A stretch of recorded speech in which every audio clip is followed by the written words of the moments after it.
Pinailawan na ang 35-foot Christmas tree at iba pang dekorasyon sa Calacas City, Batangas. Samantala, ang maningning na Christmas display, mas pinakislap ng sparkle artist na sina Jake Vargas, Paul Sala, Shube Etrata at Jeric Gonzalez. Silipin yan sa report ni Paul Hernandez. Sa hudyat, 3, 2, 1!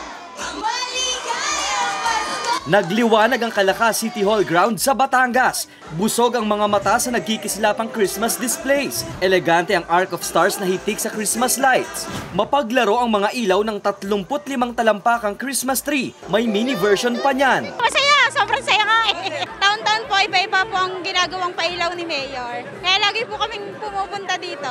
Pagpapatuloy raw ito ng tradisyon ng LGU na makapagbigay ng saya sa mga taga-Calaca tuwing holiday season.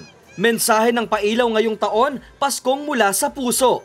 It always starts with a heart, a good heart, a clean heart, no, that will radiate o kakalat at makakalalin ng magandang ehemplo at simula. Mas nagningning pa ang gabi sa special performances ng Kapuso artist. Kilig at all-out jamming ang hatidin na Shube Etrata, Jake Vargas, Paul Salas at Jeric Gonzalez. Malungkot po ako kanina.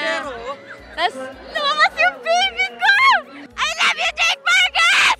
Maganda yung program kasi about sa pagsapuso, ganyan. Iba raw sa pakiramdam na makapagbigay ng saya at mag-perform sa mga kapusong Batanggenyo. I'm just happy I'm able to share it with my Kapuso stars, co-stars, and also sa regional team and here in Batangas. Nakakamiss din yung ganito, yung parang sasalubuhin ka ng mga tao, yung nagagalak sila, tuwan-tuwa sila sa amin.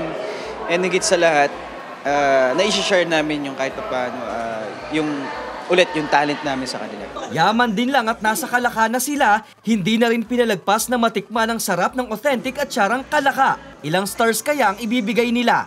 Sanay na kasi akong kumain nun, kaya hilig ko rin talaga yan. Kumakain talaga ako dito. 5, 6. Para akong nakatikim ng original atsara, yung ganun yung feeling. Parang dito yung, ito yung atsara talaga, legit, authentic atsara.